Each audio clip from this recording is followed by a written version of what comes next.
Bonjour à tous, aujourd'hui je vous montre le montage de mon chauffe-eau solaire. Donc le plus difficile c'est de faire les rouleaux de réglisse. Faut compter, faut considérer qu'un rouleau fait 1 mètre de diamètre et il faut utiliser 25 mètres de tuyaux.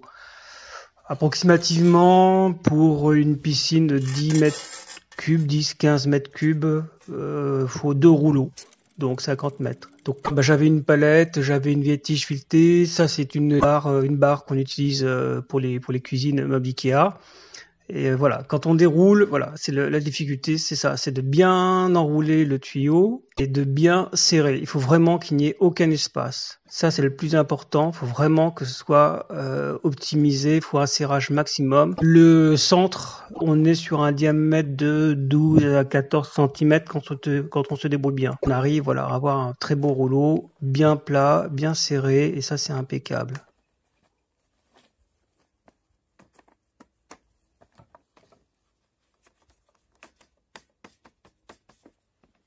Alors là, j'utilise des colliers de serrage. Alors, je vais vous montrer très rapidement cette référence-là. Il faut qu'ils résistent à la chaleur parce que dans le chauffe-eau solaire, ça chauffe énormément.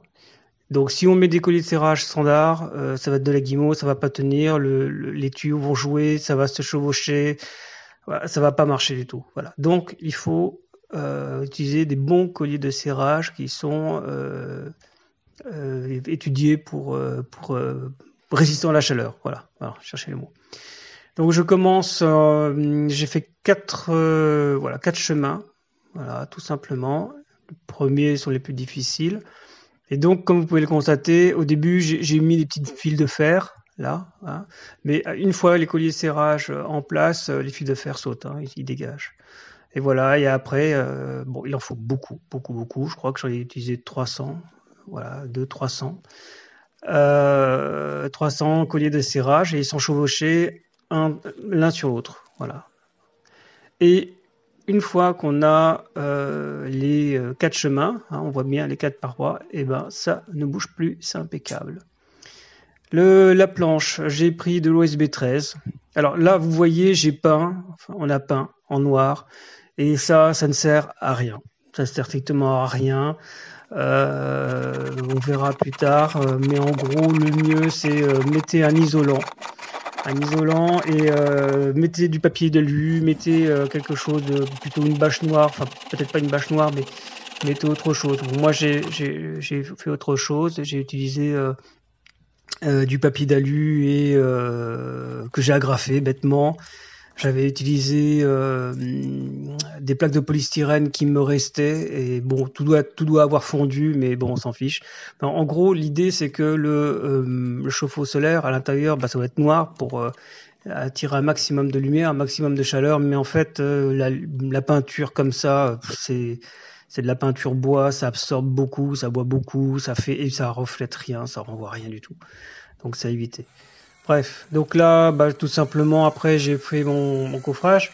Donc, en gros, bah, c'est des rouleaux de 1 mètre de diamètre. Planche fait approximativement un petit peu plus de 2 mètres sur 1. Une fois faite, une fois montée, il vous faudra 2 personnes hein, pour la monter. C'est très très lourd.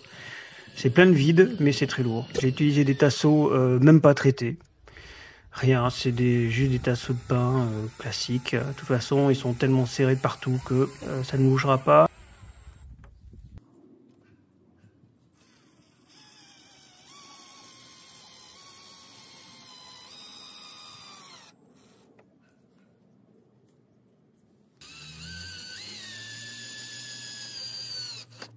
J'ai mis 2 planches. Alors c'était les planches que vous voyez en dessous, c'était de l'IP. C'était des restes de bois exotiques qui venaient d'une palette en IP, voilà, qui servait pour la terrasse. Et j'ai utilisé ça pourquoi? Pour être sûr qu'il n'y aurait pas trop de contact. Donc voilà. Alors là, voilà, j'ai mes 2 rouleaux que je positionne. Donc voilà, j'avais déjà bien vérifié avant que ça rentrait bien. Voilà. Et ensuite, eh ben, ils sont raccordés l'un à l'autre. Alors, très important, c'est la qualité du tuyau que vous allez acheter. Après études, voilà, je suis allé dans un grand magasin de bricolage. Vous avez une chance sur deux, en gros, on va dire. Sur trois, voire quatre, peut-être.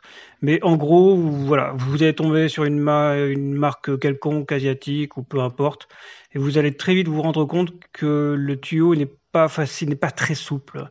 Il n'est pas facile à enrouler, et donc vous n'obtiendrez pas forcément un rouleau aussi condensé que ce que j'ai obtenu avec celui-ci.